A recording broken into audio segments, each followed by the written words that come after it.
아일랜드 세븐일레븐에 모니터 리자드가 들어와서 가게를 어지럽혔는데요. 모니터 리자드는 싱가포르 공원에서도 쉽게 볼 수 있습니다. 2m까지도 자라는 대형 파충류입니다. 싱가포르는 독립 이후에 지금까지 50년 이상 PAP 당이 집권하고 있는데요. 현재 총리가 세 번째 총리이고 행 스위킷 장관이 다음 총리직을 맡기로 오래전부터 얘기가 되어져 왔습니다. 그런데 어제 갑자기 그 자리를 사임하겠다고 발표를 한 거예요. 싱가포르 사람들은 충격을 받았는데요.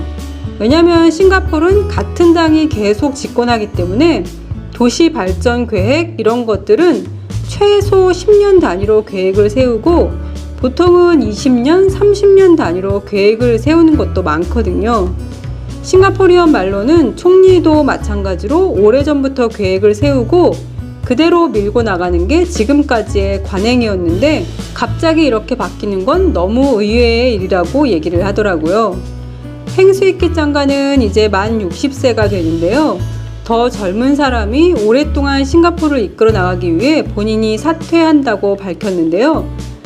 싱가포리언 얘기로는 심장병이 있어서 건강상의 이유로 사퇴를 하는 것일 수도 있지만 정치적인 이유로 사퇴하는 것일 수도 있다고 하더라고요. 작년부터 행 스위킷 장관보다 다른 장관들이 언론에 더 많이 나오기 시작했고 또 작년 선거에서 행 스위킷 장관이 나갔던 이스트코스트 지역에서 크지 않은 차이로 근소한 차이로 이겼거든요. 그래서 혹자들은 그 선거 때문에 총리직 후보에서 사임하는 거라고 얘기하는데 그것은 또 아니라고 밝히기도 했습니다. 몇 명의 장관들이 다음 총리직으로 거론되고 있는데요.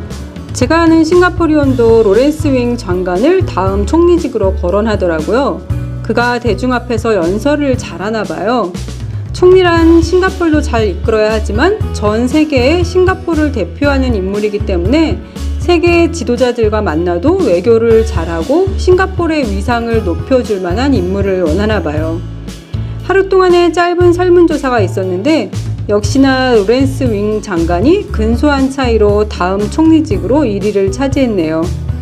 현재 리생룽 총리는 작년 선거 후에 이번 국회가 이루어지면 총리직에서 내려온다고 얘기했었기 때문에 아마 이번에 다시 누가 다음 총리가 될지 뽑히고 난 다음에는 큰 이변이 없는 한 올해 안에 총리가 바뀔 수도 있을 것 같습니다. 참고로 간단히 말씀드리면 싱가포르는 총리제로서 집권당에서 총리를 결정하고 대통령의 형식적인 승인을 받으면 총리가 되는 겁니다. 중간에 고척동 총리가 있었지만 전 리칸유 총리와 아들 리생룽 총리로 이어지는 싱가포르였는데 앞으로 새로운 인물이 총리가 되고 싱가포르는 어떤 식으로 변화가 되어 나갈지 아니면 지금의 모습 그대로 이어나갈지 궁금해집니다. 싱가포르에는 콘도 등에서 불법으로 성행위를 하는 사람이 있는데요. 83명의 여성들과 1명의 남성이 잡혔다고 합니다. 가끔씩 이런 사람들 뿐만 아니라 이용하던 사람들도 경찰에 연행되었다는 뉴스가 나오던데 그래도 끊이지를 않네요. 또 29명이 마약 사범으로 적발되었는데요. 그 중에는 15살 여학생도 있었다고 합니다. 미얀마에서는 현재 600명에 가까운 사람들이 군인에 의해 사망했으며 그중 미성년자가 43명 이상이라고 합니다. 목숨을 잃은 사람들 중에는 5살짜리 남자아이도 있었습니다. 미얀마의 경제는 붕괴 직전에 있으며 이로 인해 어린이들이 성장에 필요한 식량, 의약품 및 기타 기본적인 필수품이 부족해질 수 있다고 합니다. 미얀마 사람들은 세계 강대국들의 성명에 지쳤고 이제는 행동을 보고 싶어 한다고 하네요.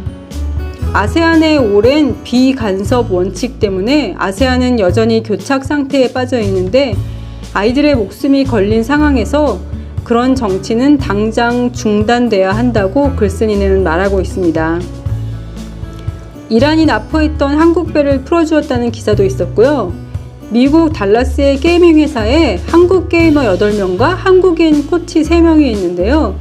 이들은 그곳에서 아시안으로 살아가는 게 무섭다고 밝혔습니다.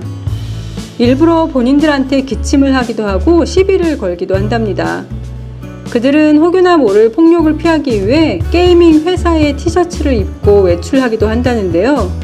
이 게이밍 회사 CEO는 절대 소속 선수들이 다치거나 차별을 받는 일이 없도록 하겠다고 했지만 단지 이 회사 소속 선수들만의 문제가 아니라 미국과 유럽에서의 아시아 차별이 이루어지고 있으니 어서 이런 끔찍한 일이 멈춰지기를 바랍니다.